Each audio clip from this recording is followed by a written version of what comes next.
के ward number 1 की जनता से मैं वसीमुद्दीन किरमानी आप सभी को मेरा प्यार भरा नमस्कार व सलाम। रियासत कर्नाटक के अंदर बिलखुसूस बदनजीर भारत में पार्लिमानी इंतखाबात चल रहे हैं। मैं वसीमुद्दीन किरमानी इस इंतखाबात में इंडिपेंडेंट अपना नॉमिनेशन डाला हूँ। मेरा इम्तियाजी निशान साइकिल में हवा भरते सो पंप है और मेरा सीरियल नंबर 17 है। 2 मशीन रहेंगे ईवीएम, दूसरी मशीन में पहला नंबर मेरा है। मैं तमाम बिरादरान वतन से और बिलखुसूस इधर पार्लियामेंट कॉन्स्टिट्यूंसी की जनता से, ये वार्ड नंबर 1 की जनता से इस बात की गुजारिश करता हूँ कि आप गौर से सुनिए कि मेरा इस इंतखाबात में हिस्सा लेने का मकसद क्या है, मैं इस इंतखाबात में क्यों हिस्सा लिया हूँ, आपको ये जानना बहुत ज़रूरी है। कई लोग आएंगे आकर कहेंगे कि हमको वोट दियो, हमको वोट दियो। देश की आज़ादी से अब तक हम लोगों ने कई बार कांग्रेस को वोट दिया तो कई बार बीजेपी को वोट दिया। हम बार बार इनको अपने झोलियां भर भर के वोट देते आए हैं, मगर ये हमेशा हमारे वोटों का गलत इस्तेमाल करे हैं। आज भी बीदर के अंदर सरकारी हॉस्पिटल की हालत देखो आप, काफ़ी खस्ता है। खाली इमारत बन गई है मगर उसके अंदर दवाएं नहीं है, खाली खड़ी के गोलियां देते हैं। जो भी भारी मेडिसिन रहती बाहर से खरीद के लाओ बोलते देते हैं और सरकारी हॉस्पिटलों की टाइम पे डॉक्टर नहीं मिलता। मेरा एक दोस्त था जिसकी वालदा को हॉस्पिटल में एडमिट करे थे, मैं वहाँ पर इत्तेफाकन मौजूद था। मैंने अपने आँखों से देखा है एक पुरानी बिल्डिंग के अंदर मेरे दोस्त की वालदा बेड के ऊपर पड़े हुई है और कोई डॉक्टर नहीं है। जब मेरे दोस्त की वालदा को मैंने देखा तो सांस ऊपर नीचे हो रही है। मैं डॉक्टर को ढूंढते हुए नई बिल्डिंग तक भागा, उधर भागा मगर डॉक्टर टाइम पे नहीं मिला। मैंने डॉक्टर को ढूंढ के लाए तक मेरे दोस्त की वालदा की सांस ऊपर के ऊपर नीचे के नीचे, टाइम पे उसको ऑक्सीजन नहीं मिला मेरे दोस्त की वालदा को। फिर उसको ऐसा पंप मारने का हैंड पंप से डाल के जब ऊपर लेकर गए तो जब तक डॉक्टर कहता है कि इनका इंतकाल हो गया। तो ये सरकारी हॉस्पिटल की हालात है, मजलूमों के साथ ये जुल्म हो रहा है। हमने बार बार वोट डाले मगर कभी हमारे साथ हमारी सेहत का सही जो है ना इलाज नहीं होता।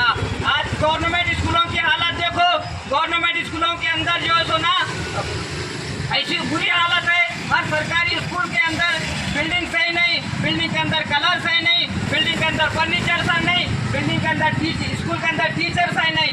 आज के हालात के हिसाब से कंप्यूटर दौर के बच्चे हो गए तो रेडियो के ज़माने के टीचर हो गए, तो कहाँ से मिलाप जमेगा। तो टीचर, नए टीचर का भी भर्ती होना बहुत ज़रूरी है। सरकारी स्कूल, सरकारी हॉस्पिटल का डेवलपमेंट होना बहुत ज़रूरी है। मेरी लड़ाई है फ्री हेल्थ, अच्छी हेल्थ, अच्छा इलाज होना।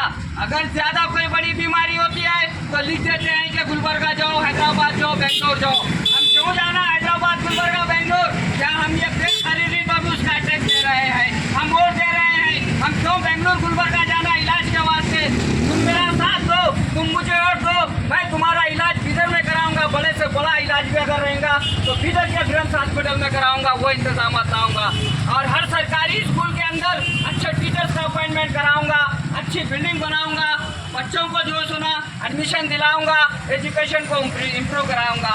कई बच्चे बच्चियां ग्रेजुएट हैं, बीएड हैं, बीए हैं, एमए हैं, पीएचडी है, मगर आज उनकी 6,000 8,000 में अपनी जवानी बर्बाद कर रहे हैं। जबकि उनकी सैलरी होना चाहिए 80,000 1 लाख रुपए उनकी सैलरी होना चाहिए, मगर मजबूरी में 6,000 8,000 12,000 की तनख्वाह पे काम कर रहे हैं। ये गलती है हमारी, हम सरकारी स्कूलों को बर्बाद कर दिए हैं। ये पैसे वाले ये मिनिस्टर अपने प्राइवेट इंस्टीट्यूशन, अपने प्राइवेट हॉस्पिटलों को डेवलप कर रहे हैं, जिसमें कई बच्चे ग्रेजुएट होकर मजबूर हैं 6,000 12,000 की नौकरी करने के वास्ते। ये प्राइवेट इंस्टीट्यूशन वाले ये तालीम याफ्ता बच्चों की मजबूरी का फायदा उठा रही, इनको 12 घंटे रवारी 6,000 8,000 में। मैं इन सब का मुस्तकबिल बनाऊंगा। जितने भी बीएससी बीएड पीएचडी हैं सबको 80,000 1 लाख रुपए सैलरी मिलना चाहिए। तुम्हारा हक है ये, तुम पढ़ लिख के काबिल बने, तुम्हारा हक और अधिकार तुमको दिलाऊंगा। सरकारी स्कूलों को डेवलप कराऊंगा। और मैं जो काम लेके आगे बढ़ा हूँ, रियासत कर्नाटक के अंदर ये निगाहें ढूंढ रही हैं कौन ऐसा रहबर है मुसलमानों का, कौन ऐसा कायद है दलितों का, कौन ऐसा रहनुमा है पसमंदा तबका का। आज कोई नहीं है। मरहूम कमरुल इस्लाम साहब की वफात के बाद मुसलमान सियासी यतीम और बेवा हो चुका है और पॉलिटिकल पार्टी मुसलमानों का इस्तेमाल करती है, मुसलमानों को वोट मांगती है। वोट लेते वक्त मुसलमान इनको सेकुलर नजर आता है, जुल्म अत्याचार की बात आती है तो इन्हों बच्चों भी चुप्पी थाम लेते हैं। इन्हों जब निहायत सेकुलर बन जाते हैं। क्या मुसलमान सेकुलर नहीं है? कितने जुल्म हुए मुसलमानों के ऊपर, कितने तकलीफ आए। बार बार मैं देखता रहा ऐवान असेंबली ऑफ कर्नाटका में कौन ऐसा एमएलए होगा, कौन ऐसा लीडर होगा, कौन ऐसा मिनिस्टर होगा जो मेरी कौम के ऊपर हुए जुल्म अत्याचार की तर्जुमानी करेगा। लानत है ऐसी क़ियादत के ऊपर, कौम के नाम पे टिकट देते, कौम के नाम पे वोट देते, मगर जब कौम के मसाइल आते तो दलाल बन जाते हैं, जबान को ताला लगा लेते हैं। लानत है ऐसी क़ियादत के ऊपर। मैं ऐसी क़ियादत पैदा करने के लिए आगे बढ़ा हूँ। मैं मुसलमानों में, दलितों में रहनुमा रहबर तैयार करने निकला हूँ। मैं हार जीत की लड़ाई नहीं लड़ रहा, याद रखो, मैं हार जीत की लड़ाई नहीं लड़ रहा। मैं लड़ाई लड़ रहा हूँ मुसलमानों में, दलितों में, पसमंदा समाज में लीडर तैयार करने की लड़ाई लड़ रहा हूँ। हार जीत का फैसला अल्लाह करेंगी, खुदा करेगा। खुदा की जात पे भरोसा है मुझे। कुछ लोग ये कह रहे हैं कि वसीम किरमानी को खरीद लिया जाएगा, वसीम किरमानी को कमजोर दिखाया जाएगा, मगर याद रखो जब तक ये जिस्म में सांस है वसीम किरमानी किसी जुल्म और जालिमों के सामने झुकेगा नहीं। वसीम किरमानी मजलूमों की आवाज़ है, मुसलमानों का गरूर है, दलितों की आवाज़ है। मैं मिट जाऊंगा मगर कभी इन जालिमों के सामने अपना सर नहीं झुकाऊंगा। याद रखो, मैं जुल्म और नाइंसाफियों के खिलाफ हमेशा लड़ता था। जब तक ना मेरे जिस्म में सांस दिया है, मैं जब तक इन जालिमों के खिलाफ लड़ता रहूंगा।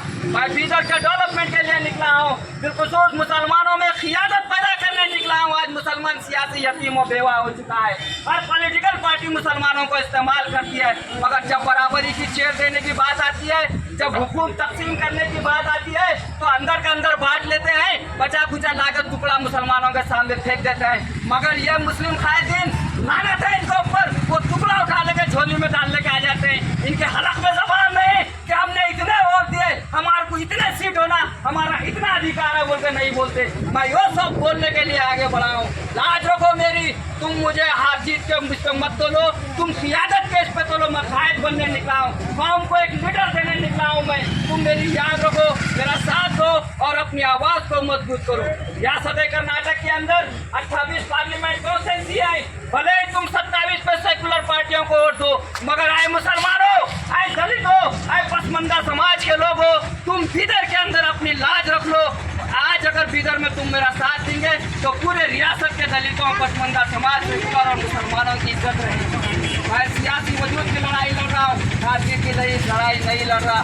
कुछ लोग ये कर रहे हैं, उनको सब कुछ मालूम है कि वसीम किरमानी बड़ी तेजी से आगे बढ़ रहा है। वसीम किरमानी की सलाहियत है, कायदाना सलाहियत है। वसीम किरमानी वक्त से हुक्मरानों की आँख में आँख डाल के मजलूम जनता के हकूक़ छीनने की ताकत रखता है। ये जानते हैं मुझको रोकने की बड़ी साजिश कर रहे हैं। याद रखो, जो मुझको रोकने की साजिश कर रहे हैं, तुमको भी मर के खबर में जाना है, तुमको भी ज़मीन की खुराक बनना है, मेरे को भी मर के ज़मीन में जाना है। तुमको भी कल क़यामत के दिन अल्लाह के पास खड़े रहना है, मेरे को भी मर के अल्लाह के पास खड़े रहना है। याद रखो, हश्र के मैदान में मैं खुदा के सामने तुम्हारा दामन पकड़ूंगा और पूछूंगा, या अल्लाह, मैं तेरे महबूब उम्मत की क़ियादत का बेड़ा लेके आगे बढ़ा था, मगर ये लोग मुझे रोक रहे थे। अल्लाह, मैं जब पूछूंगा खुदा से, मैं जब बयान करूंगा, मैं फरियाद करूंगा अल्लाह के सामने, या अल्लाह, मैं तेरे महबूब बंदों के महबूब की कौम की क़ियादत का बीड़ा लेके निकला था, मगर ये लोग मुझे रोक रहे थे, मुझे बदनाम कर रहे थे। मैं हजरी के मैदान में दामन पकड़ूंगा। मैं कोई चोरी नहीं कर रहा, मैं कोई डाका नहीं डाल रहा, मैं क़ियादत का जज्बा लेके निकला हूँ कौम की। आज मुसलमान सियासी यतीम और बेवा हो चुका है, कोई पुरसाने हाल नहीं है। ऐसी सूरत में हाल में मुझ गरीब को अल्लाह ने यह हिम्मत दिया है, यह सलाहियत दिया है, मैं आगे बढ़ रहा हूँ। याद रखो, कायदाना सलाहियत मामूली सलाहियत नहीं होती। कोई साहूकार किसी की कायदाना सलाहियत का मुकाबला नहीं कर सकता। अल्लाह ने मुझे जो नेमत दी है, कोई करोड़पति भी उसका मुकाबला नहीं करता। ये गॉड गिफ्ट है, अल्लाह की तरफ से मेहरबानी है मेरे हलक में जो ज़बान है। आज इंतखाबात जीतना है तो उसके पास दो ताकत होना, एक ब्रेन पावर, दूसरा टंग पावर, जबान की ताकत होना चाहिए। जमहूरी मुल्क में अगर इंतखाबात जीतना है तो ब्रेन पावर और जबान का पावर होना चाहिए। अल्लाह ने ये दो पावर भरपूर मुझे अता किया है और मेरी कौम को भी वो अल्लाह ने बहुत कुछ नवाजा है। मुझे उम्मीद है मेरी कौम मुझे निराश नहीं करेगी, एक कायद तैयार करके छोड़ेगी। शुक्रिया, खुदा हाफिज़, वाक़िदान अल्हम्दुलिल्लाह रब्बिल आलमीन।